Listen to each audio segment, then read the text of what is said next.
Hello everyone, welcome to my YouTube channel. आज के इस लेक्चर के अंदर हम देखेंगे एंडोक्राइन सिस्टम, केमिकल कोऑर्डिनेशन। ठीक है, हमारी बॉडी के अंदर जो होता है। ठीक है, ये slow and long elastic effect होता है। ठीक है, एंडोक्राइन ग्लैंड जो होती है ना, वो क्या करती है, एंडोक्राइन सिस्टम के अंदर क्या जाता है, एक तो एंडोक्राइन ग्लैंड आ जाती है, दूसरा क्या जाता है, सिक्रेशन आ जाता है। और इसकी स्टडी को हम क्या कह देते हैं, एंडोक्राइनोलॉजी कह देते हैं। ये सीक्रेट क्या करते हैं, हार्मोन करते हैं। ये जो वर्ड जो है ना, मतलब ये किसने दिया था, स्टार्लिन ने दिया था। और फादर ऑफ एंडोक्राइनोलॉजी कौन है, थॉमस एडिसन है। ठीक है, नर्वस सिस्टम की क्या देता है, ब्रेन को सिग्नल देता है। ब्रेन हाइपोथैलेमस जो सिग्नल देता है किसको, पिट्यूटरी को। पिट्यूटरी देती है हमारी अदर ग्लैंड्स को। नर्वस सिस्टम के अंदर क्या होता है, नर्वस सिस्टम प्लस एंडोक्राइनोलॉजी को हम दोनों को मिला दे तो क्या बोलते हैं, न्यूरो एंडोक्राइनोलॉजी कहते हैं। फिर देखो एंडोक्राइन ग्लैंड के अंदर क्या क्या चीजें आती है। एक तो आता है हाइपोथैलेमस, एक आता है पिट्यूटरी।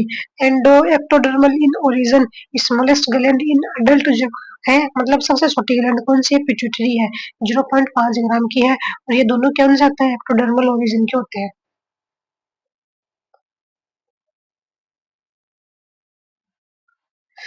फिर देखो, थर्ड आ जाती है इसके अंदर पीनियल ग्लैंड या बायोलॉजिकल क्लॉक। ये स्मॉलेस्ट इन चाइल्ड, सबसे छोटी है ना, वो किसमें होती है, चाइल्ड के अंदर होती है। कितनी, 0.2 ग्राम की होती है। एक्टोडर्मल ओरिजिन की होती है ये भी। ठीक है, फिर बाद के अंदर आ जाती है थायराइड ग्लैंड। ठीक है, और फिर आ जाती है parathyroid gland, thymus gland, islet of Langerhans. ये सारे के सारे किस कौन से रीजन के होते हैं, एंडोडर्मल ओरिजिन के होते हैं। कौन सी, thyroid gland, parathyroid gland, thymus gland, islet of Langerhans. ये किस किस नेचर के होते हैं, एंडोडर्मल ओरिजिन के होते हैं। फिर आ जाती है हमारी एड्रेनल ग्लैंड ना, सुपर रीनल ग्लैंड। ठीक है, एक्टोमेसोडर्मल ओरिजिन की होती है। कौन सी, ये एड्रेनल ग्लैंड और सुपर रीनल ग्लैंड है ना, वो कौन सी नेचर की होती है, एक्टोमेसोडर्मल ओरिजिन की होती है।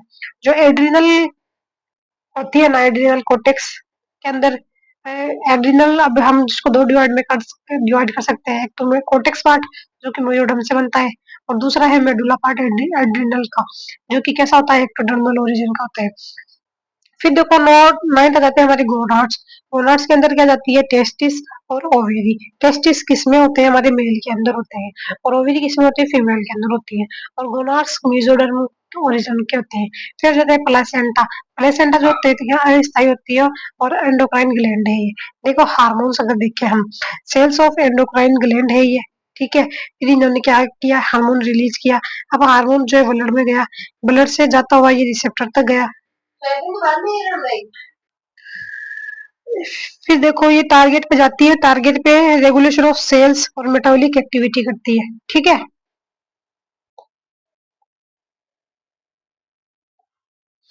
फिर देखो हार्मोन क्या होते हैं। हार्मोन जो होते हैं ना, क्या हो सकते हैं, हार्मोन प्रोटीन हो सकते हैं, अमीनो एसिड के डेरिवेटिव हो सकते हैं, स्टेरॉइड हो सकते हैं, स्टेरॉल्स हो सकते हैं, और फर्स्ट केमिकल मैसेंजर्स होते हैं ये हार्मोन जो होते हैं ना, क्या क्या हो सकते हैं, प्रोटीन डेरिवेटिव्स, स्टेरॉइड, स्टेरॉल्स, और फर्स्ट केमिकल मैसेंजर्स होते हैं। इंटरसेलुलर सिग्नल मॉलिक्यूल होते हैं। कौन से होते हैं, इंटरसेलुलर सिग्नल मॉलिक्यूल होते हैं। नॉन न्यूट्रिटिव सब्सटेंस, कोई न्यूट्रिटिव सब्सटेंस नहीं होता है, अपशिकी होते हैं, और ये जो है स्टोर नहीं होते हैं।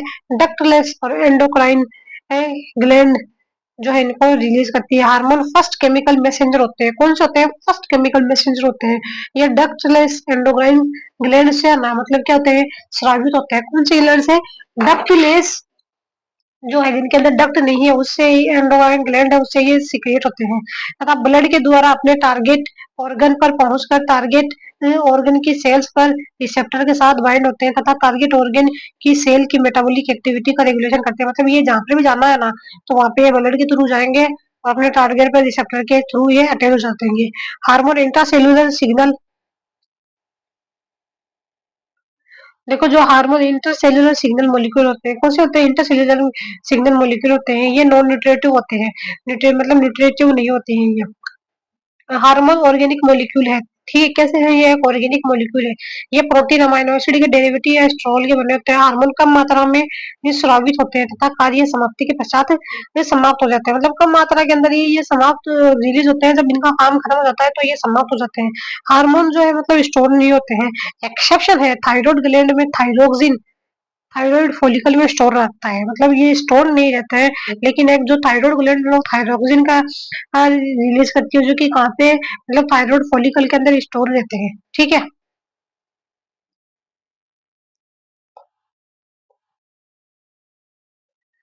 फिर देखो, हार्मोन के अगेंस्ट एंटीबॉडी का निर्माण नहीं होता, मतलब एंटीबॉडी नहीं बनती है इनके अगेंस्ट में। हार्मोन नॉन पैथोजेनिक होते हैं, ये नॉन एंटीजेनिक होते हैं। ठीक है, नॉन एंटीजेनिक है, एक्सेप्शन है। थायराइड ग्लैंड के अगेंस्ट एंटीबॉडी का निर्माण होता है, लेकिन थायराइड ग्लैंड होती है ना, उसके अगेंस्ट में क्या होता है, एंटीबॉडी बनने लग जाती है, जिससे क्या होती है, डिजीज हो जाती है, जिसे हम क्या कहते हैं, हशीमोटो डिजीज कहते हैं।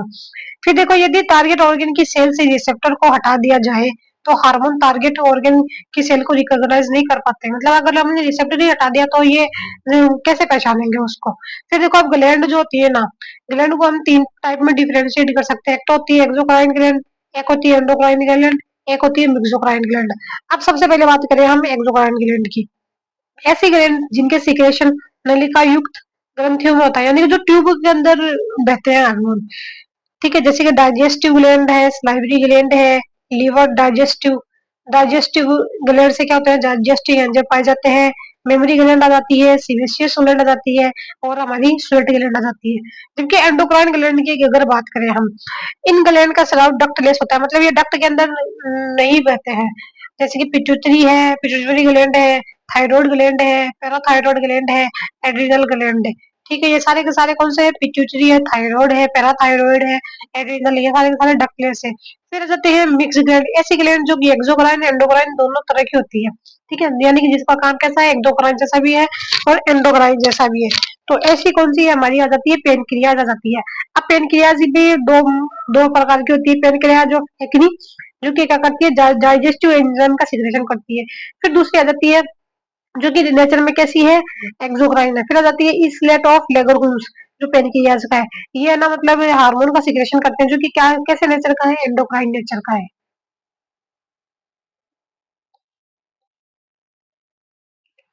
फिर देखो, केमिकल नेचर ऑफ हार्मोन देखे, ये amino acid derivative of amino acid water के अंदर सोल्यूबल होते हैं, हाइड्रोफोबिक हाइड्रोफिलिक होते हैं, और इनका लो मोलिकुलर वेट होते हैं।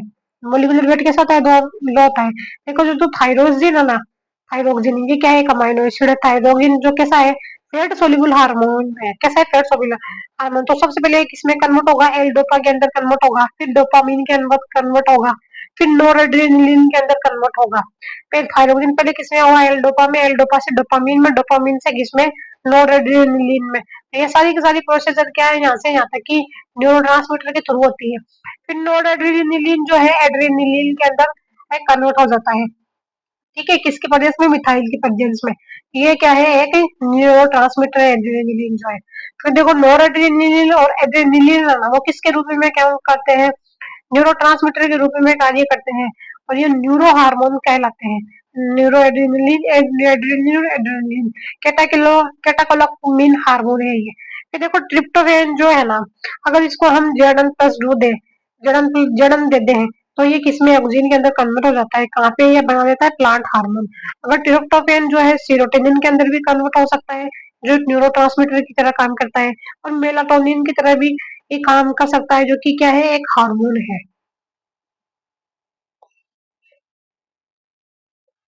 फिर देखो, दूसरा पेप्टाइड हार्मोन या प्रोटीन हार्मोन, ऐसे मतलब हार्मोन जो कि किससे बने हो, पेप्टाइड प्रोटीन से बने हो। जैसे कि हाइपोथैलेमस, हाइपोथैलेमस में कौन से रिलीजिंग होते हैं, हाइपोथैलेमस रिलीजिंग हार्मोन, जैसे गोनाडोट्रोपिन रिलीजिंग हार्मोन है, सीआरएच है।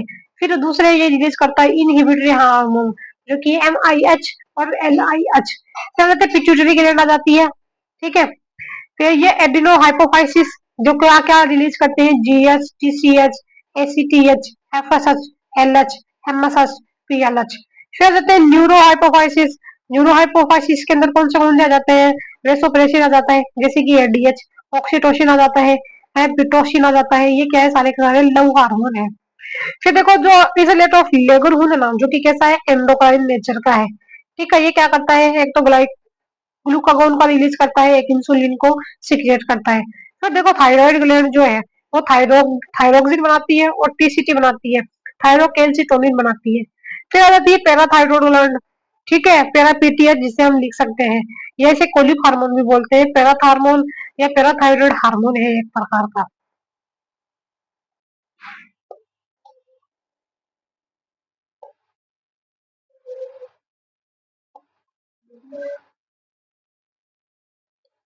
फिर देखो, जो ओवेरी प्लेसेंटा होती है ना, वो क्या करती है, रिलैक्सिन हार्मोन का रिलीज करती है। कौन सा हार्मोन का करती है, रिलैक्सिन हार्मोन का क्या करती है, रिलीज करती है। फिर जाते हैं हमारे स्टेरॉइड हार्मोन। कौन सा जाते हैं, स्टेरॉइड या स्टेरॉल्स। ये एड्रिनल कोर्टेक्स के अंदर एक तो होते हैं, एक गोनाड के अंदर होते हैं। अगर एड्रिनल कोर्टेक्स के अंदर देखें तो हमको कौन से देखने को मिलेंगे, मिनरलोकोर्टिकोइड है, ग्लूकोकोर्टिकोइड है, गोनिडोकोर्टिकोइड है, या फिर सेक्स हार्मोन है। फिर जाते हैं गोनाड्स। गोनाड्स में आ जाते हैं टेस्टिस, जो कि टेस्ट हार्मोन को टेस्टोस्टेरोन को रिलीज करते हैं। फिर जाते हैं ओवरी। ओवरी के अंदर एस्ट्रोजन और प्रोजेस्टेरोन रिलीज होता है। फिर देखो आ जाती है हमारी हाइपोथैलेमस। हाइपोथैलेमस फोर ब्रेन के डाइसेफेलोन के फर्श पर स्थित होता है। जो फोर ब्रेन होता है ना, कौन सा फोर ब्रेन, उसका जो डाइसेफेलोन होता है ना, उसके मतलब आंगन आंगन में स्थित होता है। डाइसेफेलोन के फर्श पर स्थित होते हैं।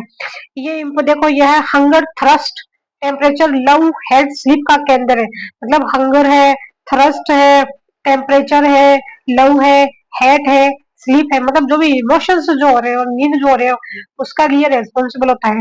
हाइपोथैलेमस में न्यूरो सेक्रेटरी सेल्स पाई जाती है। कौन सी सेल्स पाई जाती है, न्यूरो सेक्रेटरी सेल्स पाई जाती है। इन्हें न्यूक्लियाई कहते हैं। क्या कहते हैं, न्यूक्लियाई कहते हैं। न्यूरो सेक्रेटरी सेल्स पाई जाती है इनके पास में, जिसे न्यूक्लियाई कहते हैं। और ये दो प्रकार के हार्मोन का सिक्रेशन करते हैं। हाइपोथैलेमस के अंदर कौन सी सेल थी, हमारी न्यूरो सेक्रेटरी सेल्स, न्यूक्लियाई भी कहते हैं। ये दो प्रकार के हार्मोन का बनाएगी, एक तो आरएच बनाएगी, एक आईएच बनाएगी। आरएच मतलब रिलीजिंग हार्मोन, एक बनाएगी इनहिबिटरी हार्मोन। जो आरएच है, तो इसमें एक तो आ जाता है हाइपोथैलेमस। हाइपोथैलेमस क्या रिलीज करेगा यहाँ से, जी जीएचआरएच, ठीक है, या फिर सोमेटो सोमेटोट्रोपिन। ये देगा एड्रिनो हाइपोफाइसिस को, एड्रिनो हाइपोफाइसिस रिलीज करेगा जीएच या एसएसटीआरएच। ये बोन एंड मसल्स की ग्रोथ के लिए रेस्पॉन्सिबल होता है। ठीक है, इसके एग्जाम्पल्स अगर हम देखें तो क्या क्या आ जाते हैं हमारे, तो इसके एग्जाम्पल देखो। एग्जाम्पल है इसके हाइपोथैलेमस, जो है gonadotropin hormone, gonadotropin hormone releasing, gonadotropin releasing hormone. ये एड्रिनो हाइपोफाइसिस के पास जाएगा, एड्रिनो हाइपोफाइसिस को बोलेगा एफएसएस रिलीज कर और एलएच रिलीज कर।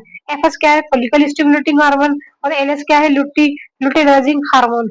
ये दोनों क्या है, गोनाड्स के पास में जाएंगे, और जो कि क्या है, टेस्टिस और ओवरी, टेस्टिस और ओवरी के पास में जाएंगे। ठीक है, फिर आ जाता है हमारा नंबर 3। हाइपोथैलेमस क्या करेगा, टीएचआरएच को बोलेगा, टीएचआरएच रिलीज करेगा टहर, जो एडेनोहाइपोफाइसिस के पास में जाएगा, और ये क्या करेगा, वहां से टीएसएच रिलीज करेगा। टीएसएच कहाँ जाएगा, थायराइड ग्लैंड के पास में जाएगा, और थायराइड ग्लैंड को बोलेगा एक तो थायरोक्सिन रिलीज कर और एक टीसीटी रिलीज कर। ठीक है, दूसरी तरफ आ जाते हैं हमारे इनहिबिटरी हार्मोन्स। ठीक है, हाइपोथैलेमस क्या रिलीज करेगा, जीएचआईएच, या फिर सोमेटोस्टेशन स्टेटिन रिलीज करेगा। अब ये क्या करेगा, एड्रिनो हाइपोफाइसिस के पास में जाएगा। अब एड्रिनो हाइपोफाइसिस के पास में जाकर के ये क्या बोलेगा कि तू ना मतलब जीएच और एसटीएच का सिक्रेशन नहीं करेगा, सोमेटोस्टेटिन ट्रोपिन हार्मोन का रिलीज जो है वो नहीं होगा। अब देखो सिक्रेशन ऑफ हार्मोन्स और इनका फंक्शन देखें। जैसे जीएच या आरएच, सोमेटोक्राइन हार्मोन जो है, ये क्या करेगा, जीएच का हार मतलब जीएच ग्रोथ हार्मोन को की नंबर बढ़ा देगा, स्टिमुलेट करेगा। फिर जीएचआईएच सोमेटोस्टेटिन, ये क्या करेगा, डिक्रीज कर देगा, इनहिबिट कर देगा। पीआरएच जो है वो प्रोलेक्टिन का नंबर बढ़ा देगा। पीआईएच या फिर डोपामिन है जो है, प्रोलेक्टिन इनहिबिटरी हार्मोन जो है, जिसे डोपामिन बोलते हैं, ये प्रोलेक्टिन का नंबर कम कर देगा। फिर है सीएआरएच, मतलब कोर्टिको रिलीजिंग हार्मोन, ये क्या करेगा, एसीटीएच का नंबर बढ़ा देगा। सीआरएच जो है एचडीएच का नंबर बढ़ा देगा। एडिनोकोर्टिकोट्रोपिक हार्मोन का नंबर क्या करेगा, ये बढ़ाएगा।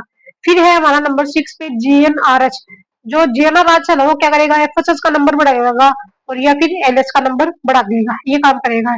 फिर आ जाता है हमारा टीएसएच आरएच या फिर टीआरएच, ये है thyroid stimulating releasing hormone. TSH RH या फिर टीआरएच क्या है, हमारा थायराइड स्टिमुलेटिंग हार्मोन है। ये क्या करेगा, थायराइड स्टिमुलेटिंग हार्मोन का नंबर बढ़ा देगा। फिर आ जाता है हमारा एमआरएच, मेलानोसाइट रिलीजिंग हार्मोन, ये मेलानोसाइट स्टिमुलेटिंग हार्मोन का नंबर बढ़ा देगा। फिर आ जाता है एमआईएच, मेलानोसाइट इनहिबिटिंग हार्मोन, ये क्या करेगा, एमएसएच का नंबर घटा देगा।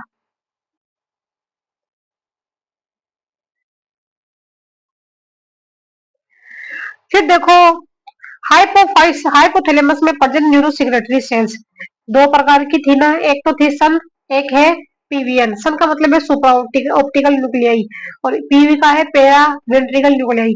देखो ये सुप्रा ऑप्टिकल न्यूक्लियाई ना, ये एडीएस एड्रेनोडायूरेटिक हार्मोन वेसोप्रेसिन या पिट्रेसिन हार्मोन निकलता है। एडीएस से क्या निकलता है? वेसोप्रेसिन वेसोप्रेसिन पिट्रेसिन हार्मोन निकलता है। ठीक है। और जो पीवीएन है पेरा वेंट्रिकुलर न्यूक्लियाई, ये क्या है? लो oxytocin toxin quick but hormone milk milk let down hormone है ये दोनों हार्मोन पोस्टीरियर पिट्यूटरी ग्लैंड। ठीक है। पोस्टीरियर कहाँ पे? Posterior pituitary gland neuro hypophysis में जाकर स्टोर हो जाते हैं। कहाँ पे? पोस्टीरियर पिट्यूटरी ग्लैंड जो है वहां पे कहाँ पे स्टोर होंगे? न्यूरो हाइपोफाइसिस में जाके स्टोर हो जाएंगे। और न्यूरो हीमल ऑर्गन भी इनको हम कहते हैं। हाइपोथैलेमस और जो पिट्यूटरी है के मध्य हाइपोथैलेमस हाइपोफिजियल पोर्टल सिस्टम पाया जाता है। मतलब ये पिट्यूटरी इन दोनों के मध्य क्या पाया जाएगा? हाइपोफाइजल हाइपोफाइजल और हाइपोथैलेमाई और हाइपोफाइजल पोर्टल सिस्टम पाया जाता है। इस सिस्टम के द्वारा हाइपोथैलेमस से सीक्रेट होने वाले हार्मोन एड्रिनल इंटीरियर पोर्टरी ग्लैंड के पर कार्य करते हैं। मतलब देखो जो हाइपोथैलेमस से जो हार्मोन रिलीज हो गया ना, वो मतलब एंटीरियर पिट्यूटरी है ना, वहां पे ये काम करेंगे। ठीक है। फिर देखो हाइपोथैलेमस को आजकल मास्टर ग्लैंड कहा जाता है।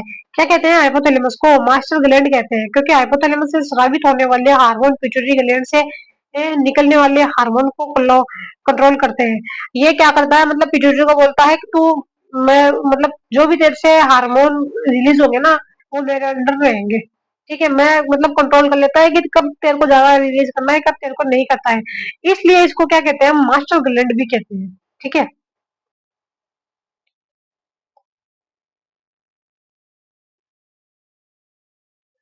फिर देखो पिट्यूटरी ग्लैंड या हाइपोफाइसिस सेरेब्राई। देखो ये ओरिजिन जो है ना इसकी, ये कैसी होती है? इसकी एक्टोडर्मल होती है और इसका वेट कितना है? 0.5 ग्राम होता है। कितना वेट होता है इसका? 0.5 ग्राम होता है। इसकी शेप जो होती है ना, मटर के दाने के आकार की होती है। कैसी होती है? मटर के दाने के आकार की होती है। अडल्ट में स्मॉलेस्ट ग्लैंड जो होती है ना, सबसे छोटी ग्लैंड कौन सी है? पिट्यूटरी है। पिट्यूटरी ग्लैंड ग्लैंड हाइपोथैलेमस के साथ एक स्टोक या वंश से जुड़ी रहती है। मतलब जो हमारा हाइपोथैलेमस है ना, उसके साथ में मतलब एक स्टोक या आवरण से जुड़ी रहती है, जिसे हम क्या कहते हैं? इनफंडिबुलम कहते हैं। इनफंडिबुलम के द्वारा ये किससे जुड़ी रहती है? हाइपोथैलेमस से जुड़ी रहती है। कौन जुड़ी रहती है? हमारी पिट्यूटरी ग्लैंड जो है। फिर देखो स्फीनोइड बोन में एक ग्रंथ बनता है, इसे शेल टसा या स्फीनोइड बोन जो होती है ना, उसमें एक ग्रंथ बनता है, इसे कहते हैं सेल टर्निका कहते हैं। इसमें पिट्यूटरी ग्लैंड जो है ना, आप हमारी प्रेजेंट रहती है। जो स्फीनोइड बोन है ना, उसमें क्या करेगा? ग्रंथ बन जाएगा और उसमें क्या रहती है? हमारी हमारी पिट्यूटरी ग्लैंड रहती है। देखो ये हाइपोथैलेमस है। अब ये हाइपोथैलेमस का मतलब ये स्ट्रोक वाला बात है ना, ठीक है, मतलब ये स्ट्रोक वाला पार्ट है जिस ठीक है, जिसे हम इनफंडिबुलम कह रहे हैं। इसके द्वारा कौन जुड़ी है? हमारी पिट्यूटरी ग्लैंड कह रही है। फिर ना इसकी जो स्ट्रक्चर है ना, इसको हम क्या कह रहे हैं? सेल या टर्सिका कह रहे हैं, जिसके अंदर क्या है? हमारी पिट्यूटरी ग्लैंड प्रेजेंट है। फिर देखो origin and development of pituitary gland. अगर ओरिजिन देखें हम, देखो ये हमारा हाइपोथैलेमस है। डाउनवर्ड ग्रोथ ऑफ हाइपोथैलेमस मैंने क्या की? डाउनवर्ड नीचे की तरफ ग्रोथ करी। ठीक है। फिर देखो ये हमारी पिट्यूटरी ग्लैंड के अंदर क्या है? हमारा न्यूरो हाइपोफाइसिस आ जाता है, एक तो एक एडिनो हाइपोफाइसिस आ जाता है। ठीक है। फिर देखो ये है हमारी बक्कल कैविटी। बक्कल कैविटी क्या होती है? न्यूरो हाइपोफाइसिस पिट्यूटरी ग्लैंड के अंदर न्यूरो हाइपोफाइसिस और एडिनो हाइपोफाइसिस आ जाता है। Buccal cavity upward growth of पृथक पाउच। ये न्यूरो हाइपोफाइसिस किसका है? हमारा हाइपोथैलेमस का जो इनफोल्ड हिस्सा है वो है।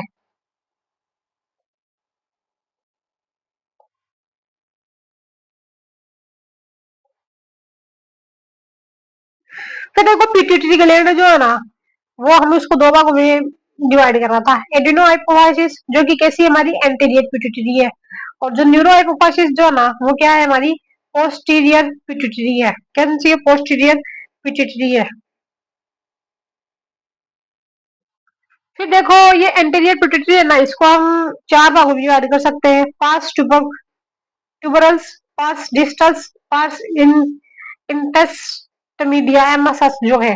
पास्ट डिस्टलिस है ना, उसमें एसिडोफिलस जैसे कि जीएच है, प्रोलेक्टिन है, ये सब है। जबकि जो बेसोफिल्स है ना, उसके पास वो क्या रिलीज करता है, टीएसएच, एफएसएच और एलएच। ठीक है। फिर क्रोमोफिल्स जो है ना, एसीटीएच है। फिर देखो न्यूरो हाइपोफाइसिस जो है पोस्टीरियर ग्लैंड, पार्स नर्वोसा जिसके अंदर एडीएच, वेसोप्रेसिन और ऑक्सीटोसिन।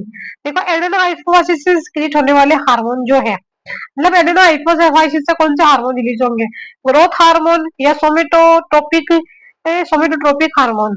यह हार्मोन बॉडी की वॉल ओवरऑल ग्रोथ के लिए उत्तरदायी, मतलब बॉडी के ओवरऑल ग्रोथ के लिए रेस्पॉन्सिबल है। कौन सा, एक तो ग्रोथ हार्मोन, एक सोमेटोट्रोपिक हार्मोन। ये हार्मोन बोन्स एवं मसल्स की ग्रोथ करवाता है। किसकी किसकी ग्रोथ करवाएगा, एक तो हमारी बोन्स की करवाएगा, एक हमारी मसल्स की कराएगा। ये हार्मोन कोलाजन प्रोटीन के सिंथेसिस के लिए उत्तरदायी होता है। कौन सी प्रोटीन के लिए उत्तरदायी होता है ये हार्मोन कोलाजन प्रोटीन जो होती है ना, उसके सिंथेसिस के लिए उत्तरदायी होता है ग्रोथ हार्मोन जो जो है। कोलाजन प्रोटीन कनेक्टिव टिश्यू का निर्माण करती है। कौन से टिश्यू का निर्माण करेगी, कनेक्टिव टिश्यू का निर्माण करेगी। ये हार्मोन कार्बो कोलाजन प्रोटीन क्या करती है, एक हमारी कनेक्टिव टिश्यू बनाती है। और ये जो हार्मोन होते हैं ना, वो क्या करते हैं, हमारे कार्बोहाइड्रेट, लिपिड, प्रोटीन, इनके मेटाबॉलिज्म को सबको ये प्रभावित करते हैं। ठीक है।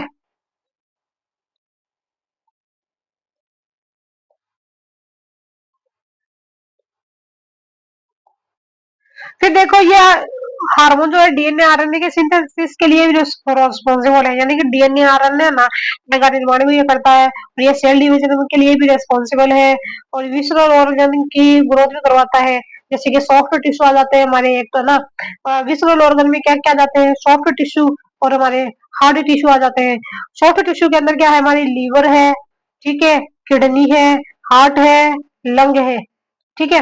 और हार्ट के अंदर क्या आ जाती है, हमारी बोन्स आ जाती है और मसल्स आ जाती है। ये क्या है, हमारे सारे के सारे विशरल ऑर्गन्स है।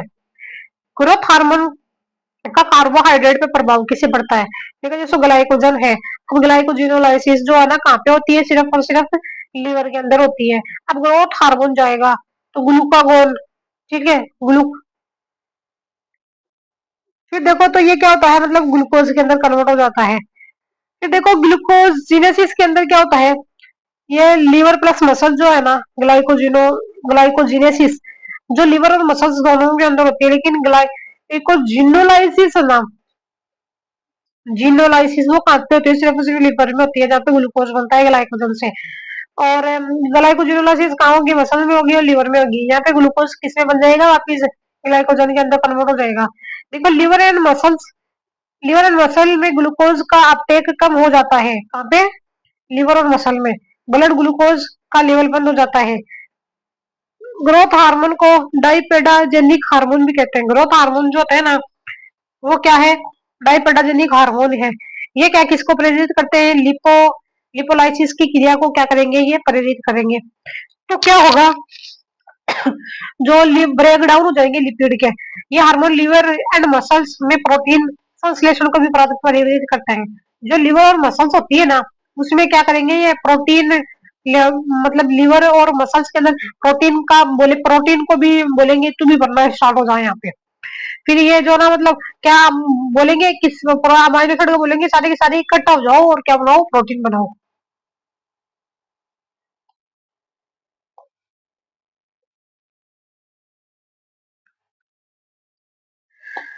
फिर देखो ये क्या करता है, ये इंपॉर्टेंट चीज है इसके अंदर, इतना आपने देखा ना, ये ग्रोथ हार्मोन जो है ना, वो क्या करता है, डीएनए आरएनए का बढ़ाएगा, सेल डिवीजन करेगा, कोलाजन प्रोटीन का सिंथेसिस करेगा, कनेक्टिव टिश्यू बनाएगा, बोन और मसल्स की ग्रोथ भी कराएगा, बॉडी की ग्रोथ भी कराएगा, आरबीसी का निर्माण भी कराएगा। देखो ग्रोथ हार्मोन जो है, हाइपोसिक्रेशन मतलब जब कब हो, हाइपर का मतलब वो हो जब ज्यादा सिक्रेशन होता है, हाइपो जो होता है ना तब क्या होता है, दो चीज देखने को मिलेगी, एक हो जाती है डार्फिज्म और एक होता है साइमंड्स डिजीज। डवार्फिज्म क्या होता है, केवल चिल्ड्रन में होता है, बच्चों में ग्रोथ हार्मोन की कमी से बोलेपन आता है। एटीटिल एटीलियोसिस कहते हैं इसको, जिसे हम क्या कहते हैं, एटीलियोसिस कहते हैं, सर्कस के जोकर जैसा मिजेटस, मतलब डॉर्फिज्म होता है एक तो ग्रोथ हार्मोन, और इस फिनोमिना को हम क्या कहते हैं, एटीलियोसिस कहते हैं। ये चीज इंपॉर्टेंट है इसके अंदर।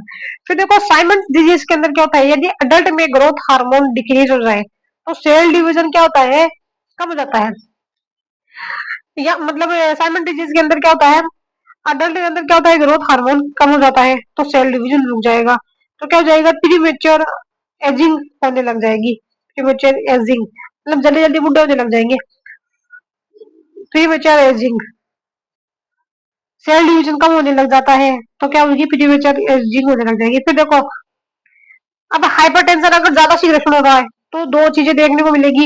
एक तो गिगांटिज्म, गिगांटिज्म, एक है एक्रोमेगेली।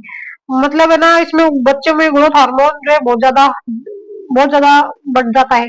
फिर एक्रोमेगेली के अंदर क्या होता है, जब एडल्ट में ग्रोथ हार्मोन की अधिकता हो जाए, फेशियल बोन की आउटग्रोथ बढ़ जाती है, जिसे जिसे केरोफोसिस हो जाती है, कुब्बड़ हो जाती है। देखो, एक्रोमेगेली के अंदर क्या हो जाती है, जब एडल्ट में ग्रोथ हार्मोन की अधिकता हो जाए तो फेशियल बोन है ना, उसकी आउटग्रोथ बढ़ जाती है, जिसे हम क्या कहते हैं, न्यूरोफोसिस कुब्बड़ हो जाती है। फिर देखो टीएसएस, थायराइड स्टिमुलेटिंग हार्मोन, बात करें हम दूसरा जो है। अब इसमें ये बनता कैसे, मतलब हाइपोथैलेमस टीएसआरएच टीएसआरएच को रिलीज करता है। टीएसआरएच एएच एएच को एएच में कन्वर्ट हो जाता है, और एच टीएच, और ये क्या करता है, थायराइड ग्लैंड के पास जाता है। अब थायराइड ग्लैंड जो है तो टीसीईटी बनाता है, ब्लड में क्या कर देता है, ये कैल्शियम लेवल लो कर देगा। ठीक है। फिर ये थायरोक्सिन क्या करेगा, एक तो बीएमआर का रेगुलेशन करता है, एक मेटामॉर्फोसिस करता है, एक थर्मो रेगुलेशन करता है। ठीक है।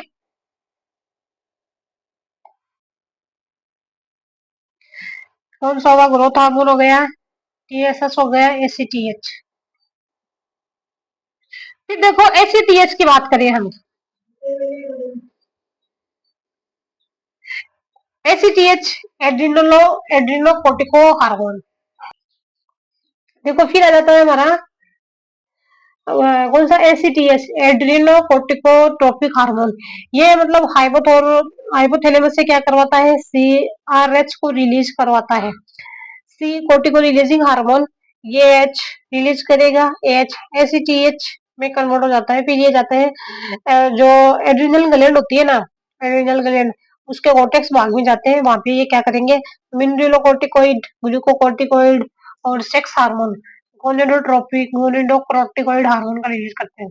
फिर देखो हाइपोथैलेमस जो होता है ना, सीआईएच, सीआईएच कोटियो इनहिबिटरी हार्मोन रिलीज ये करता है, एएच। फिर एएच से मतलब क्या होता है, no secretion of ACTH, ACTH का कोई सिक्रेशन ही नहीं होगा।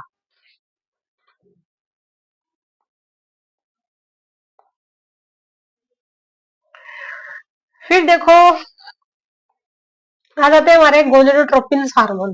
गोनेडोट्रोपिन्स के अंदर दो चीज आते हैं, एक तो आता है हमारा एफएसएच, एक आता है एलएच।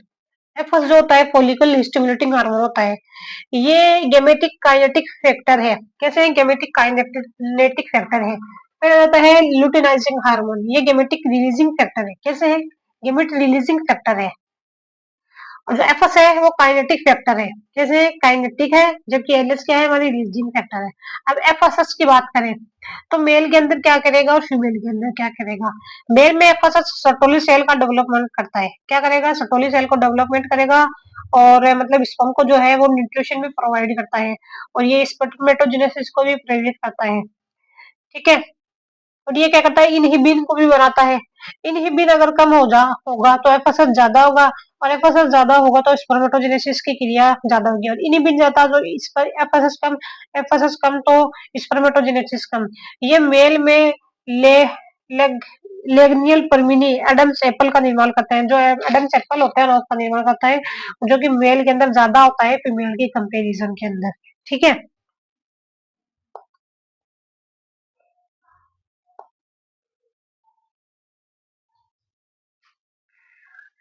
फिर देखो फीमेल के अंदर क्या करते हैं, तो ये ओविरियन फॉलिकल के फॉर्मेशन को स्टिमुलेट करते हैं, oogenesis की क्रिया को क्या करते हैं, ये प्रेरित करते हैं। एफएसएस एलएच के साथ मिलकर गैलापिन फॉलिकल का फाइनल मैच्योरेशन करते हैं।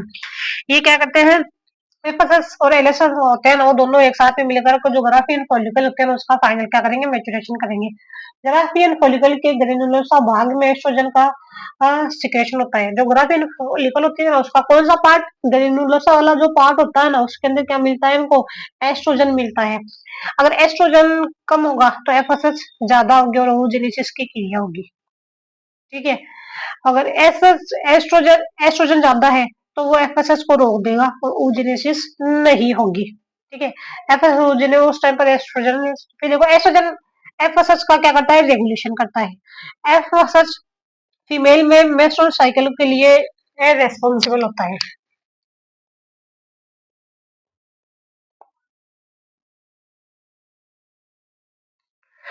फिर देखो आ जाती है हमारी ग्राफियन फॉलिकल्स। ग्राफियन फॉलिकल अगर बात करें तो इसमें एक तो होता है थिक्का एक्सटर्ना, एक होता है थिक्का इंटरना, दो चीज में डिवाइडेड रहती है। ये थिक्का एक्सटर्ना के पास में क्या होते हैं, प्रोटियोलाइटिक एंजाइम होते हैं, और थिक्का इंटरना के पास में क्या होता है,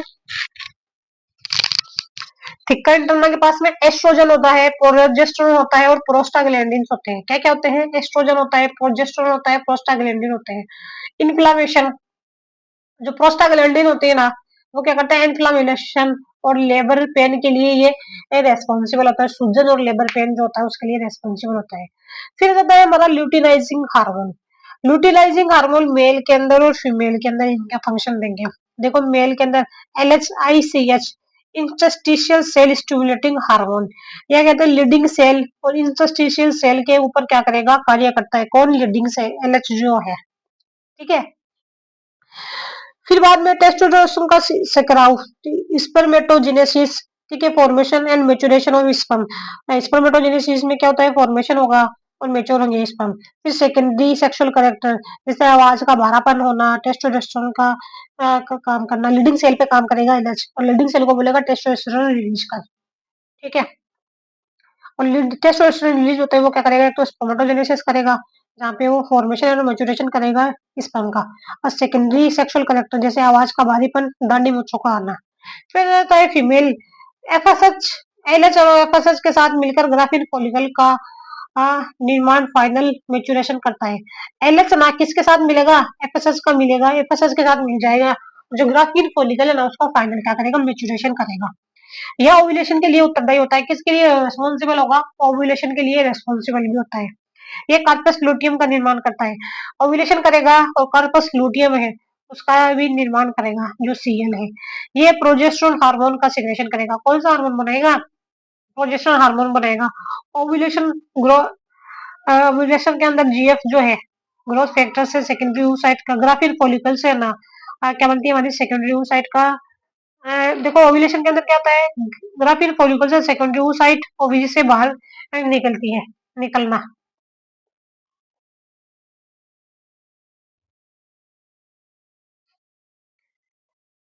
फिर देखो प्रिमोर्डियल जर्म सेल है सबसे पहले तो, ठीक है, इसके पास में एफएसएस आया। अब एफएसएस ने oogoनियम पे काम करा, ठीक है, फिर वापस से इसने क्या बनाया, प्राइमरी oocyte बनाया। फिर प्राइमरी oocyte से क्या बनाया, इमेच्योर सेकेंडरी oocyte बन गया। ठीक है, अब इमेच्योर सेकेंडरी oocyte के साथ में एफएसएस तो था ही, साथ में किसने बुला लिया, एलएस ने बुला लिया इसको। ठीक है, फिर ये बन जाता है हमारा mature secondary oocyte, Graafian follicles जो है। फिर इसके पास में क्या होता है, एक तो होता है थिक्का एक्सटर्ना होती है और थिक्का इंटरना होती है। फिर एलएच क्या करेगा इसको, remaining part of Graafian follicle, secondary oocyte। ठीक है, तो ये मतलब एग को रिलीज कर देगा यहाँ पे और ये रिमेनिंग पार्ट बच जाता है यहाँ पे। रिमेनिंग पार्ट जो है ना वो एलएच क्या करेगा, अगर फर्टिलाइजेशन नहीं हुआ है तो ग्राफियन फॉलिकल का जो मतलब ये ग्राफ, ये ना ये वापस मेंस्ट्रुअल से साइकिल से बाहर निकल जाएगा। और फर्टिलाइजेशन अगर प्रेजेंट है तो ये मतलब कॉर्पस लूटियम जो है ना वो प्रोजेस्टेरोन का सिक्रेशन करती है। कॉर्पस लूटियम मेंस्ट्रुअल साइकिल के द्वारा बाहर आ जाती है। ठीक है, सबसे पहला कब आता है, मतलब जो oogoनियम है, प्राइमर्डियल जून हमसे एफएसएस ने आया, एफएसएस ने क्या बनाया, प्राइमरी oogoनियम बनाया, फिर प्राइमरी oocyte बनाया। ठीक है, प्राइमरी oocyte से बनाया उसने, सेकेंडरी oocyte बना लिया। अब सेकेंडरी के बाद में वो इंतजार करता है एलएच का। अब एलएच जो है उसको मेच्योर oocyte के अंदर कन्वर्ट कर देता है जिसकी लेयर बन जाती है थिक्का एक्सटर्ना, थिक्का इंटरना, ठीक है, फिर एलएच आता है तो वो क्या करता है, हमारे एग को रिलीज कर देता है, फर्टिलाइजेशन करवाता है। फिर जो ऊपर वाला भाग है, अगर कॉर्पस ल्यूटियम बच जाता है, बचा हुआ भाग, अगर फर्टिलाइजेशन होता है तो ये कॉर्पस ल्यूटियम प्रोजेस्टेरोन के अंदर कन्वर्ट हो जाता है, अगर फर्टिलाइजेशन नहीं होता है मेंस्ट्रुअल के द्वारा बाहर निकल जाता है। फिर देखो प्रोलैक्टिन हार्मोन, ये मेनोट्रोपिक हार्मोन, लैक्टोजेनिक हार्मोन। कौन सा है, प्रोलैक्टिन हार्मोन, मेनोट्रोपिक हार्मोन या लैक्टोजेनिक हार्मोन। मेमोरी ग्लैंड का डेवलपमेंट के लिए रेस्पॉन्सिबल होता है, किसके लिए रेस्पॉन्सिबल होगा, जो मेमोरी ग्लैंड होती है ना उसके लिए रेस्पॉन्सिबल होता है। और ये क्या करता है, synthesis and secretion of prolactin, इनके लिए प्रोलैक्टिन रेस्पॉन्सिबल होता है, लैक्टेशन करवाता है, मतलब दूध के सिक्रेशन के लिए रेस्पॉन्सिबल होता है कौन सा, प्रोलैक्टिन हार्मोन, जो ये प्रोलैक्टिन के लिए रेस्पॉन्सिबल होता है, लैक्टेशन करवाता है। देखो अनमेरिड चाइल्ड गर्ल जो है ना, उसके अंदर डोपामाइन जो है ज्यादा होता है, तो प्रोलैक्टिन हार्मोन है वो कम होगा, डोपामाइन ज्यादा है, प्रोलैक्टिन कम है, तो क्या होगा, no synthesis and secretion of milk, तो इसके अंदर मतलब ये लैक्टेशन नहीं होगा, क्योंकि उसके अंदर डोपामिन ज्यादा है। अगर प्रेग्नेंट फीमेल है तो उसके अंदर डोपामिन डिक्रीज हो जाता है, और एस्ट्रोजन और प्रोजेस्टेरोन दोनों ही बढ़ जाता है, और प्रोलैक्टिन हार्मोन है ना, प्रोलैक्टिन हार्मोन जो है वो क्या हो जाता है, डिक्रीज हो जाता है। क्या हो जाता है, प्रोलैक्टिन हार्मोन जो है वो डिक्रीज हो जाता है। ठीक है, तब उसके अंदर लैक्टेशन नहीं होती है, डोपामिन तो कम हो जाएगा। ठीक है, और एस्ट्रोजन और प्रोजेस्टेरोन बढ़ जाएगा, प्रोलेक्ट्रॉन प्रोलैक्टिन हार्मोन है वो भी कम हो जाएगा, जिसकी वजह से लैक्टेशन नहीं होगा। लेकिन जब पर्चुरेशन होगा, यानी कि जब चाइल्ड का बर्थ होगा, तो डोपामिन, एस्ट्रोजन, प्रोजेस्टेरोन सब का लेवल क्या हो जाएगा, कम हो जाएगा, और किसका नंबर बढ़ जाएगा, हमारा अ, जो प्रोलैक्टिन हार्मोन है और ऑक्सीटोसिन हार्मोन है वो बढ़ जाएंगे, और ये क्या करेंगे, लैक्टेशन करवाएंगे। अब देखो जो हाइपोथैलेमस जो है ना, हाइपोथैलेमस पीआईएच, ये क्या करेगा, पीआईएच डोपामिन रिलीज करेगा, ये एएच के पास जाएगा, और एएच को बोलेगा कोई सिक्रेट नहीं कर, क्या, प्रोलैक्टिन नहीं कर, प्रोलैक्टिन का सेक्रेशन नहीं कर, तो नो लैक्टेशन। फिर देता है एमएसएच, मिलेनोसाइट स्टिमुलेटिंग हार्मोन, कौन सा है, melanocyte stimulating hormone. MSH skin में प्रेजेंट मेलानोसाइट में मेलानिन के सिंथेसिस के लिए मेलानिन के सिंथेसिस के को प्रेरित करता है। एमएसएच क्या होता है, हमारी स्किन में ना मेलानोसाइट प्रेजेंट होता है। ठीक है, मेलानोसाइट के अंदर ये क्या करेगा, एमएसएच जाएगा। ठीक है, एमएसएच गया और उसको क्या बोलेगा, तुम मेलानिन का निर्माण करो। एमएसएच जो होता है स्किन में मेलानोसाइट में क्या करता है, मेलानिन का सिंथेसिस करता है। ठीक है,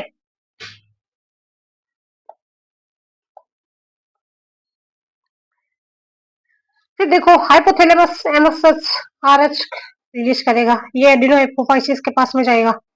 फिर ये एमएसएच रिलीज करेगा, ये स्किन के पास में जाएगा, मेलानोसाइट में मेलानिन का सिंथेसिस हो जाएगा, स्किन जो है डार्क कलर हो ज्यादा हो जाएगा।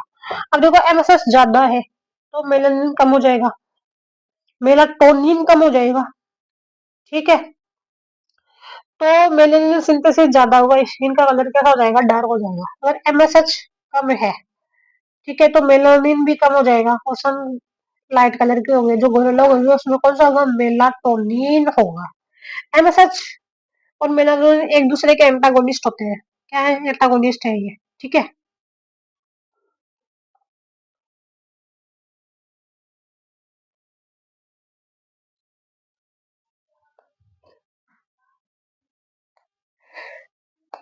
फिर देखो न्यूरो हाइपोफाइसिस जो है, neuro neuro human organ havings body है ये सेल सुपर ऑप्टिकल न्यूक्लियाई और पीवीएन पेरा वेंट्रिकल न्यूक्लियाई, जो सन है ना ADH anti diabetic hormone vasopressin को ये रिलीज करता है, और जो पीवीएन है पेरा वेंट्रिकल वेंट्रिकुलर न्यूक्लियाई ऑक्सीटोसिन पिटोक्सिन का ये करता है, रिलीज करता है।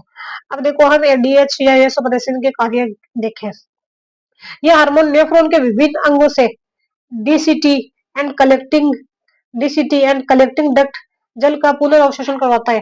डीसीटी और जो कलेक्टिंग डक्ट है ना वहां से वाटर का रीअब्जॉर्प्शन दोबारा करवाता है। ये हार्मोन डाइवर्स जल की हानि की ये रोकता है, मतलब डायूरेसिस मतलब वाटर लॉस को ये रोकता है।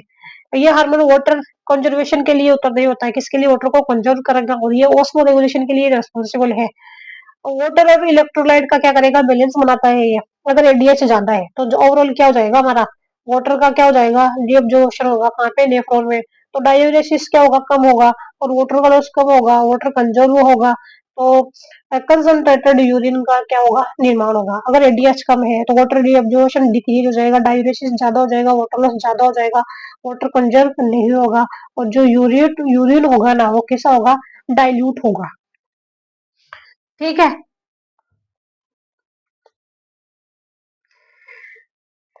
फिर देखो, जो व्यक्ति tea, coffee, beer and alcohol पेय पदार्थ का सेवन करते हैं, ठीक है, उसमें एडीएच का सिक्रेशन कम होता है, जिसके कारण डाइल्यूट यूरिन का निर्माण होता है। ठीक है।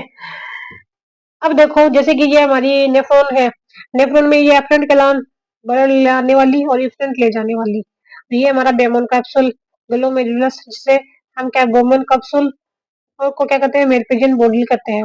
ये हमारा प्रोक्सिमल कॉन्वोल्यूटर ट्यूबुल, ये हमारा डिस्टल कॉन्वोल्यूटर ट्यूबुल, और ये हो जाता है हमारा लूप ऑफ फैनले। ये है डिसेंडिंग आर्म, और ये है डिसेंडिंग आर्म, ये है असेंडिंग आर्म। फिर ये देखो, यहाँ पे क्या होता है, ये रीअब्जॉर्प्शन करवाता है, न्यूरो हाइपोफाइसिस, एडीएच इंक्रीज होता है, वाटर रीअब्जॉर्प्शन बढ़ जाता है, कलेक्टिंग डक्ट है, कॉमन कलेक्टिंग डक्ट ऑफ बेलेनी है।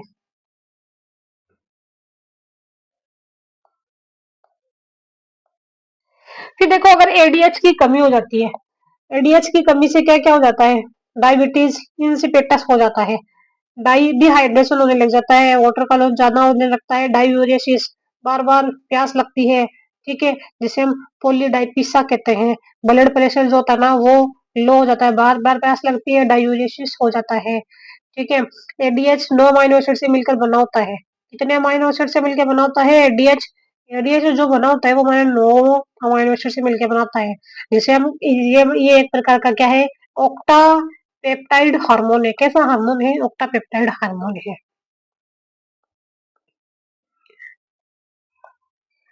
फिर देखो, डेजर्ट एनिमल में एडीएच ज्यादा हो जाता है तो कंसंट्रेटेड यूरिन बनेगा। जैसे कि एक रेप्टाइल है, एवीज है, कैमल है। कौन सा? रेप्टाइल है, एवीज है और कैमल है। उनके अंदर क्या होता है, एडीएच ज्यादा होता है तो यूरिन कैसा होगा, कंसंट्रेटेड होगा। जैसे कि कंगारू वेट है ना, अपने जीवन में केवल एक बार जल पीता है। शरीर में जल की कम पूर्ति जो है मेटाबॉलिक एक्टिविटी के दौरान निकलने निकलने वाले जल से ये करता है। ठीक है, मतलब जल की कमी पूर्ति मेटाबॉलिक एक्टिविटी के दौरान निकलने वाले जल से करता है। शरीर के मतलब वाटर की कमी को कैसे पूरा करेगा ये मतलब जब इसकी मेटाबॉलिक एक्टिविटी होती है तो जब वरना वाटर क्या होता है, रिलीज होता है, उस दौरान ये क्या करता है, अपनी ये मतलब कमी को पूरा कर लेता है। फिर आ जाता है हमारा ऑक्सीटोसिन। ऑक्सीटोसिन क्या होता है? क्विक बर्थ हार्मोन है, ये लव हार्मोन है, मिल्क इजिकुलेटरी हार्मोन है, मतलब ये बर्थ का काम आएगा। ये एक लव हार्मोन भी है, और मिल्क का मतलब इजिकुलेशन भी करवाता है। मिल्क लेट डाउन हार्मोन भी है। ये भी 9 अमाइनो एसिड का मिलकर ये बना होता है। ये भी क्या है, एक ऑक्टा पेप्टाइड है। फिर ये हार्मोन यूट्रस की स्मूथ मसल्स का डेवलपमेंट करता है। मतलब यूट्रस जो होता है ना फीमेल्स के अंदर, उसकी जो स्मूथ मसल होगी ना उसका ये डेवलपमेंट करता है। और ये क्या करता है, चाइल्ड बर्थ के लिए रेस्पॉन्सिबल होता है, लेबर पेन के लिए, मेमोरी ग्लैंड का डेवलपमेंट करता है, और एल्विलाई जो होती है ना उसका निर्माण भी करेगा मेमोरी ग्लैंड के अंदर। और जिसमें वो एल्विलाई का निर्माण करता है मेमोरी ग्लैंड के अंदर। ठीक है, क्या करेगा, एल्विलाई का निर्माण कर देगा। और एल्विलाई के अंदर क्या देखने को मिलेगा हमको, प्रोलैक्टिन देखने को मिलेगा। और और फिर ये क्या करता है, हमारा प्रोलैक्टेशन की क्रिया करता है। मतलब पर्चुरेशन के बाद दुग्ध का निष्कासन और फिर उससे क्या होगा, मतलब जब पर्चुरेशन हो जाएगा, बर्थ हो जाएगा, तो ये ज्यादा मिल्क एजुकेशन में भी ये हेल्प करता है। ठीक है।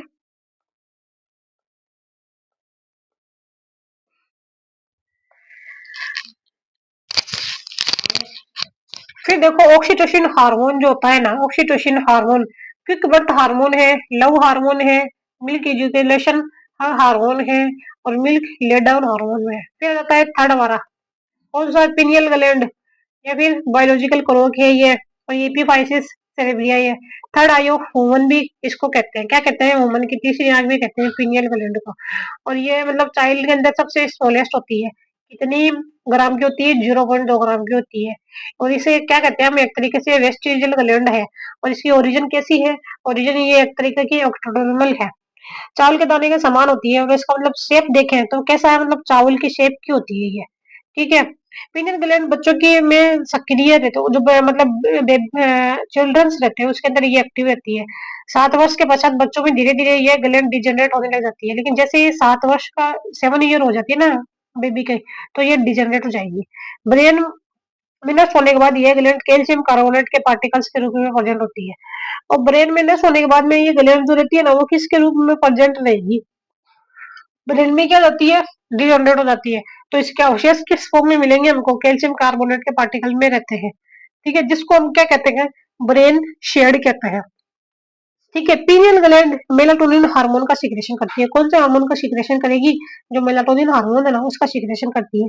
ये ग्लैंड लाइट के प्रति कम सक्रिय तथा अंधेरे में अधिक सक्रिय होती है, मतलब ये इसको ये मतलब अंधेरे से प्यार है, अंधेरे के अंदर ये सक्रिय रहेगी, और जैसे ही लाइट आएगी ये गायब हो जाएगी, इनएक्टिव रहती है कुल एक तरीके से। फिर देखो माँ बात करें फंक्शन ऑफ मेलाटोनिन की बात करें, यह हार्मोन सोने व जागने की प्रक्रिया के लिए उत्तरदायी होता है, मतलब सोना और जागने की प्रक्रिया, कौन सा, सोने और जागने की प्रक्रिया को क्या करता है, कंट्रोल करता है। ठीक है, फिर देखो ये सर्केडियन रिदम जो है उसका भी ये कंट्रोल करती है। ये हार्मोन फीमेल में मेंस्ट्रुअल साइकिल का रेगुलेशन करती है, सर्केडियन रिदम हो गया, मेंस्ट्रुअल साइकिल हो गया, और बच्चों के अंदर क्या करती है, जो उसका इम्यून सिस्टम है उसको डेवलपमेंट करती है। ये हार्मोन एमएसएच एंटागोनिस्ट हार्मोन है, और जो एमएसएच है ना उसका क्या है, एंटागोनिस्टिक हार्मोन है। और ये मतलब मेलाटोनिन जो है एमएसएच का क्या है, एंटागोनिस्ट है, और इसकी वजह से स्किन का कलर कैसा हो जाता है, लाइट कलर का हो जाते हैं। यदि चाइल्ड ब्लाइंड है तो उसमें सेक्सुअल मेच्योरिटी जल्दी आने लगती है, मतलब चाइल्ड अगर अंधा है तो उसमें सेक्सुअल मेच्योरिटी क्या होगी, जल्दी आने लग जाएगी। फिर आ जाती है हमारी 4 नंबर पर थायराइड ग्लैंड। ये मतलब थायराइड जो होती है लार्जेस्ट एंडोक्राइन ग्लैंड होती है, और इसका वेट कितना हो जाता है, 25 ग्राम की होती है ये, और इसका जो ओरिजिन देखें तो ओरिजिन कैसी है, ये एंडोडर्मल ओरिजिन की होती है ये। ठीक है, देखो एक जोड़ी होती है ये डार्क और रेड कलर की होती है, डार्क रेड कलर की होती है वन पे। आकृति जो होती है ना इसकी कैसे होती है, एच शेप्ड होती है। ठीक है, ये जैसे कि ये ट्रेकिया है, ट्रेकिया के पास में क्या है, ये थायराइड ग्लैंड है। ठीक है, और बीच के अंदर क्या है, पैराथायराइड ग्लैंड है, और ये है इस्थमस है। इस ये एक प्रकार की अनुप्रस्थ संयोजी पट्टी है, ट्रांसफर कनेक्टिव प्लेट है। इस्थमस क्या होता है, ट्रांसफर कनेक्टिव प्लेट्स। फिर देखो वेंट्रल सरफेस पर ट्रेकिया के दोनों और एक जोड़ी थायराइड लोब आपस में एक ट्रांसफर कनेक्टिव प्लेट के द्वारा जुड़े रहते हैं। इसे क्या कहते हैं, इस्थमस कहते हैं। मतलब जो वेंट्रल सरफेस होते हैं ना ट्रेकिया के दोनों ओर ना, दोनों ओर के जो थायराइड लोब होती है ना वो एक प्लेट के द्वारा जुड़े रहते हैं। मतलब जो प्लेट है ना वो कौन सी है, ट्रांसफर कनेक्टिव प्लेट है, और जिसे हम क्या कहते हैं, इस्थमस कहते हैं। फिर देखो प्रोटोकोर्डेट्स में पाए जाने वाले एंडोस्टाइल्स थायराइड ग्लैंड की समस्त एनालॉग्स होते हैं ये। प्रोटोकोर्ड्स में पाए जाने वाले एंडोस्टाइल्स है, थायराइड ग्लैंड है, की समझात क्या होती है, एनालॉग होती है ये। ठीक है, फिर देखो जो थायराइड ग्लैंड होती है ना वो दो पर में इसको हम डिवाइड सकते हैं, थायराइड फॉलिकल्स में, एक सी सेल्स टेरा फॉलिकल्स के अंदर। अब थायराइड ग्लैंड, थायराइड फॉलिकल्स और T3 और T4 ट्राईआर्डोथायरोक्सिन टेट्राआर्डोथायरोक्सिन। फिर देखो C cells para follicular cell TCT thyrocalcitonin. फिर देखो ये कोलोइडल एपिथेलियम है, ये थायराइड है, और इसके अंदर क्या है, थायरोक्सिन प्रेजेंट है। ये क्या है, कोलोइडल एपिथेलियम, और इसके अंदर क्या है, थायराइड फॉलिकल्स है, और अंदर क्या है, थायरोक्सिन्स है। और थायरोक्सिन कितने प्रकार के हैं, या T4 यानी कि थायरोक्सिन I2 स्टोरेज हार्मोन है। फिर ये आ जाती है जी सेल्स या parafollicular cells, TCT thyroxine, thyroid oxytocin. TCOF ये TSO है क्या, थायराइड ग्लैंड का।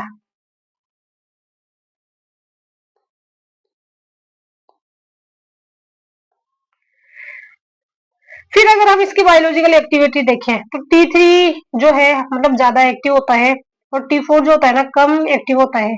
T4 लार्जेस्ट सेल पर पहुंच कर T3 में कन्वर्ट हो जाता है। मतलब टारगेट सेल पर अगर ये जाएगा ना तो ये जो T4 है ना वो किसमें कन्वर्ट हो जाएगा, T3 के अंदर कन्वर्ट हो जाएगा। ये व्यक्ति प्रतिदिन प्रतिदिन थायरोक्सिन के सिंथेसिस के लिए 120 आयोडीन का यूज करता है। मतलब हर इंडिविजुअल है ना, वो एक थायराइड बनाने के लिए उसको कितने मॉलिक्यूल चाहिए? ये आयोडीन के 120 मॉलिक्यूल चाहिए। फिर एक कैलिनोफेजी, लाइसोसोम के फटने के कारण थायराइड फॉलिकल रप्चर हो जाती है। मतलब क्या, लाइसोसोम फटेगा ना, तो जो थायराइड फॉलिकल की होगी ना, वो क्या होगी? ये रप्चर हो जाती है। ठीक है, रप्चर हो जाती है, जिसके कारण थायराइड ब्लड में रिलीज हो जाता है। इसे क्या कहते हैं? क्लिनोफाइसिस कहते हैं।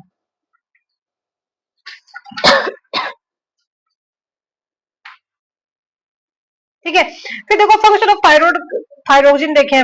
यह हार्मोन कार्बोहाइड्रेट, लिपिड या प्रोटीन के मेटाबॉलिज्म को प्रभावित करता है। मतलब किसका किसका करेगा? कार्बोहाइड्रेट है, प्रोटीन है, लिपिड है, इन सबका मेटाबॉलिज्म करेगा ये।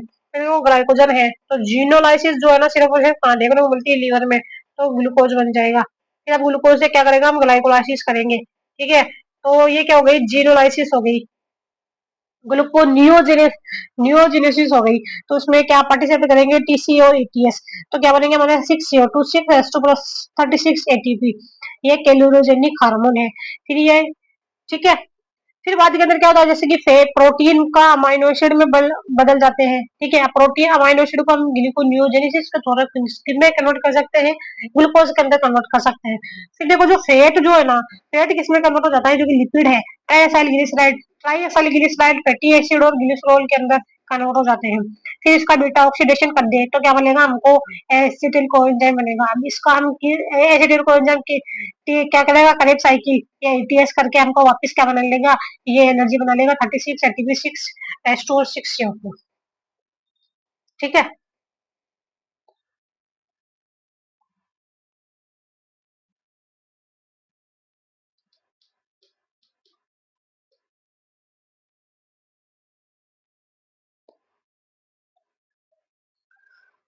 फिर देखो यह हार्मोन लीवर के में कार्बोहाइड्रेट, फैट, लिपिड का विखंडन करता है। मतलब जो फैट है, कार्बोहाइड्रेट है और प्रोटीन, इनका क्या करेगा? विखंडन करेगा, डिग्रेडेशन करेगा। लीवर के अलावा अन्य टिश्यू प्रोटीन सिंथेसिस को प्रेरित करते हैं। मतलब लीवर के अलावा जो और बाकी भी सारे बाकी अदर चीजें वो क्या करेगी? प्रोटीन का निर्माण करेगी। कार्बोहाइड्रेट, फैट, प्रोटीन के विखंडन में ऊर्जा मुक्त होती है, इसलिए इसे कैलोरोजेनिक हार्मोन कहता है। मतलब जब कार्बोहाइड्रेट और प्रोटीन और लिपिड का जब विखंडन होता है तो कहते हैं एनर्जी रिलीज होती है। तो इस वजह से इसको क्या कहते हैं? कैलोरोजेनिक हार्मोन कहते हैं। ये हार्मोन बॉडी के टेम्परेचर का रेगुलेशन करता है। क्या करता है? बॉडी का जो टेम्परेचर होता है ना, उसको रेगुलेट करता है। अर्थात यह हार्मोन थर्मो रेगुलेशन के लिए रेस्पॉन्सिबल है। किसके लिए रेस्पॉन्सिबल है? थर्मो रेगुलेशन के लिए ये रेस्पॉन्सिबल होता है। ये hormone basal metabolic rate BMR का रेगुलेशन करता है। जो बेसल मेटाबॉलिक रेट होती है ना, बीएमआर, उसका भी क्या करता है? ये रेगुलेशन करता है। बीएमआर क्या होता है? कोई रेस्पिरेशन सब्सटेंट 1 मिनट में कितना मेटाबोलाइज होता है। मतलब जो रेस्पिरेटरी सब्सटेंस ना 1 मिनट में कितना मेटाबॉलाइज हो जाता है, वह उसका बीएमआर कहलाता है। बीएमआर कितना होता है? डायरेक्टली प्रोपोर्शनल होता है एनिमल की साइज के। जितना एनिमल का साइज ज्यादा होगा, बीमार उतना रिलीज होगा। अगर एनिमल का साइज बड़ा है तो बीएमआर कम हो जाएगा। ठीक है, और एनिमल का साइज छोटा है तो बीएमआर ज्यादा हो जाएगा।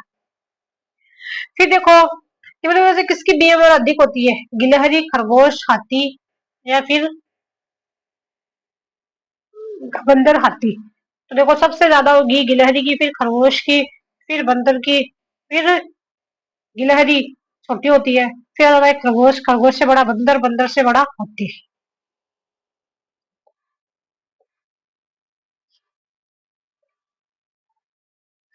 फिर देखो नेक्स्ट पॉइंट, ये हार्मोन यह हार्मोन फीमेल फीमेल में जो मेंस्ट्रुअल साइकिल है उसका रेगुलेशन भी करता है और मेटामॉर्फोसिस के लिए भी ये रेस्पॉन्सिबल होता है।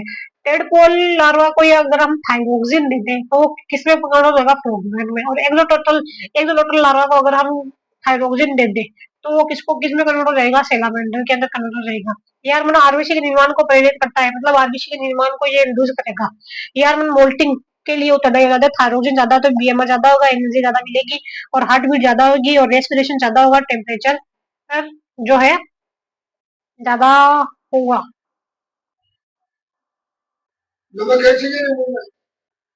फिर देखो ब्लड प्रेशर अगर ज्यादा है तो मेटामॉर्फोसिस ज्यादा होगा, मोल्टिंग ज्यादा होगी, आरबीसी का फॉर्मेशन ज्यादा होगा और वेट जो होता है ना ज्यादा लो हो जाएगा। मतलब जिसका बीपी ज्यादा रहता है ना, उसमें मेटामॉर्फोसिस ज्यादा होगी, मोल्टिंग ज्यादा होगी, आरबीसी का निर्माण ज्यादा होगा, बीटा लॉस हो जाएगा। ये देखो पीडोजेनेसिस नियोटेनेसिस के नियोटेनी के अंदर क्या होता है, थायरोक्सिन की कमी रहती है। पीडोजेनेसिस क्या होता है, जब थायरोक्सिन एब्सेंट या बहुत ज्यादा ज्यादा चाइल्ड फॉर्मेशन, जब थायरोक्सिन एब्सेंट या बहुत ज्यादा चाइल्ड फॉर्म कम, जब थायरोक्सिन बहुत ज्यादा एब्सेंट या ज्यादा बहुत एब्सेंट एब्सेंट या बहुत ज्यादा या कमी, तो लार्वा अडल्ट में परिवर्तित नहीं होती है। मतलब बहुत ज्यादा है, एब्सेंट है या कम है, लार्वा अवस्था में सेक्सुअल रूप से मेच्योर होकर रिप्रोड्यूस करने लग जाता है, तो उसे हम क्या कहते हैं, पेडोजेनेसिस कहते हैं।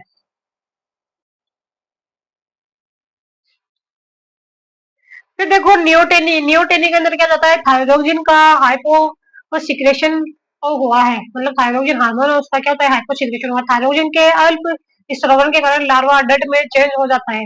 थायरोक्सिन का क्या होता है, हाइपो सिक्रेशन होता है, तो थायरोक्सिन के अल्प स्रावन के कारण लार्वा क्या हो जाता है, लार्वा अडल्ट में चेंज हो जाता है। तो अडल्ट में लार्वा के कुछ लक्षण देखने को मिलते हैं, इस घटना को न्यूटनी कहते हैं। मतलब न्यूटनी किसे कहते हैं, जब कम मात्रा या फिर न होने पर भी लार्वा एडल्ट में कन्वर्ट हो जाता है, तो उसे हम क्या कहते हैं, न्यूटेनी कहते हैं। और न्यूटेनी के अंदर क्या हो जाता है, जो मतलब एडल्ट रहता है उसमें लार्वा के लक्षण देखने को मिलेंगे। फिर देखा है थायराइड ग्लैंड देखे, थायरोक्सिन ग्लैंड देखे, तो ये तो एक तो होता है हाइपोथायरोडिज्म, एक होता है हाइपर थायरोडिज्म। ठीक है, हाइपोथायरोडिज्म में थायरोक्सिन की कमी होती है। एक सेकेंड,